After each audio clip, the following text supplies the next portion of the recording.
December 4th, 2014, Lil Wayne spoke publicly. The Carter 5 is not being released. He blamed it on Cash Money. He says he wants off the label. He describes himself as a prisoner. That was the public breaking point. The son was no longer asking the father for permission. He was challenging the structure above him. The dispute was emotional, but emotion was only the surface. Underneath it was about the money. Wayne became furious about the unpaid advances. He wanted to know about his royalties, the profits, and he had copyright interests. To Birdman, Wayne's moves felt like betrayal, but Wayne was thinking about survival. He had put in the work, and everybody was saying he was the GOAT, yet it didn't reflect in his bank account. Wayne got his lawyers involved to begin the internal war. In January 2015, Wayne and Young Money filed a lawsuit against Cash Money. The demand was at least $51 million. The allegations included unpaid money, breach of contract, and Cash Money's refusal to release The Carter 5. Wayne also wanted his obligations to Cash Money terminated, but the lawsuit went deeper than one delayed album. Young Money claimed Cash Money had mishandled the business under the joint venture. Wayne challenged how profits were being accounted for. He raised questions about copyright ownership.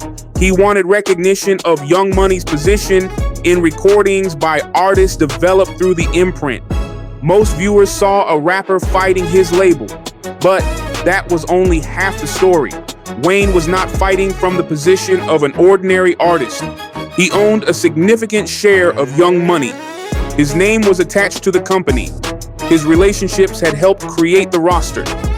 He was the artistic foundation, supporting the value Birdman still controlled on paper. Birdman had the majority stake, but Wayne had become indispensable. That is a dangerous combination. A majority owner believes that a percentage stake guarantees control. The minority partner knows the company may collapse without him. The lawsuit forced both truths into the same room. Then Wayne expanded the battlefield. In 2016, he filed another lawsuit involving Universal and Sound Exchange. He accused Universal of withholding Young Money profits connected to artists including Drake, Nicki Minaj, and Tyga. He claimed money associated with his share was being used to satisfy obligations connected to Cash Money. Think about the reversal. Universal had once helped Birdman expand his empire. Now, Wayne was accusing that same corporate structure of protecting Cash Money with money he believed belonged to Young Money. The son was not only challenging the father, he was challenging the machinery surrounding the father. This is where power separates from popularity. Wayne could have released diss records. He could have turned the conflict into street theater. He could have tried to embarrass Birdman publicly and called that victory. Instead, he went after the structure because Birdman had already taught him where the real power lived. It was not in the interviews, but in the contracts. The battle lasted for years. During that time, The Carter 5 remained trapped inside the conflict. Wayne's relationship with Birdman continued to deteriorate publicly. The father and son image that once defined Cash Money began looking like evidence from another lifetime. Then came 2018. The lawsuits were settled. The full financial terms remained private, but the result was clear. Wayne's obligations to Cash Money had ended. The Carter 5 was finally cleared for release, and Young Money was no longer operating as a joint venture controlled by Cash Money. Wayne gained full control of the imprint. Wayne began with a minority position inside a company Birdman controlled. He emerged with the company. That was the reversal. He did not take all of Cash Money.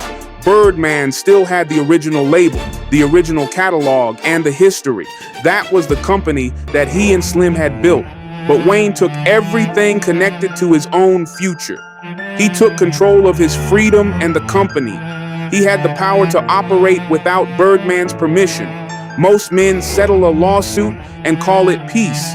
But Wayne left the settlement with an acquisition. He had entered the structure as Birdman's artist.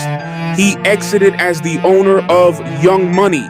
The heir had not destroyed the original kingdom. He just separated the new kingdom from it. And 2 years later, another transaction would reveal just how valuable that freedom had become. In 2020, Wayne took control of Young Money. He was no longer signed to Cash Money. He was no longer operating underneath Birdman's majority position. The company carrying his name belongs to him. Then a transaction took place quietly. There was no public announcement, no celebration, no photograph of Wayne sitting beside Universal executives. The information does not come from a press release. It came from another lawsuit. Wayne's former manager, Ronald Sweeney, later alleged that business entities controlled by Wayne sold valuable master recordings to Universal Music Group in June 2020. The reported price was more than $100 million. Now, precision matters. The complete purchase agreement was not made public. The full list of recordings transferred was not publicly itemized. The public record did not prove that Wayne personally owned every Drake or Nicki Minaj master without other claims attached. Aspire had interest in Drake's early recordings. Cash Money had been part of the original Young Money joint venture. Universal already had contractual and distribution interests throughout the structure, but the rights were complicated. The same corporate system Birdman had used to expand Cash Money had become the buyer of valuable recordings connected to Wayne's companies. Birdman used Universal as infrastructure. Wayne later used Universal as an exit, a different move, same education. You have to know what you control, know what the contract allows, know when your leverage is strongest, then you make your move. That alleged $100 million transaction did not mean Wayne had taken every asset Birdman owned. Birdman still controlled Cash Money. The original catalog still carried enormous weight. Think about it, Juvenile. The Hot Boys, Big Timers, the classic album, like 400 Degrees. That music changed Southern hip-hop and forced the industry to look toward New Orleans. Birdman did not lose his entire empire, but he lost control of the power center carrying the next generation. Young Money had become associated with Drake, Nicki Minaj, and a global catalog far larger than the sub-label Birdman created. Wayne entered that company as the minority partner. He left the conflict, controlling it. Then entities connected to him allegedly converted valuable master recording interests into more than $100 million. In 1998, Birdman used Universal to expand Cash Money without surrendering the foundation. In 2003, Cash Money and Wayne built Young Money as a joint venture. In 2009, Drake entered the structure and changed its value forever. In 2014, Wayne declares that Cash Money is holding him prisoner. In 2015, he filed a $51 million lawsuit. In 2018, he escaped Cash Money with full control of Young Money. In 2020, his companies reportedly sold valuable master recordings to Universal for more than $100 million. One decision created the next. Birdman's genius built the machine. His blind spot allowed a second center of power to grow inside it. The lesson is not that Birdman was foolish. A foolish man does not build Cash Money. A foolish man does not negotiate from strength with Universal. A foolish man does not survive decades in an industry that destroys independent companies every year.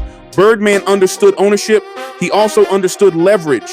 He understood how to use corporate infrastructure without immediately surrendering the core of his business. But controlling an outside corporation is different from controlling succession inside your own family. Universal was a business partner. Wayne was his son. At least that was how they described the relationship. Birdman negotiated carefully with the corporation across the table. With Wayne, he trusted the history. He trusted loyalty. He trusted the years they had survived together. But history does not replace protection. Loyalty does not replace accounting. Family does not replace a clear agreement. Birdman taught Wayne that ownership mattered more than applause. He learned that lesson. He learned that the music was only the visible product. The true power lived underneath it. The percentages, the copyrights, the rights to the recordings, the right to say no, the right to sue, the right to leave, and the right to sell. Wayne did not do exactly what Birdman did to Universal. Birdman kept ownership while using Universal's infrastructure. Wayne used his ownership interest, artistic value, and legal claims to escape Cash Money. Then his companies reportedly sold valuable recordings to Universal. Different transaction, but the same principle. Wayne built leverage, then he made his move when the balance of power changed. That is why this is not simply a story of betrayal. It is a succession story. The heir became powerful enough to challenge the empire that raised him. Birdman kept cash money. Wayne gained young money. Universal remained positioned around both eras. And that may be the coldest lesson inside this entire story.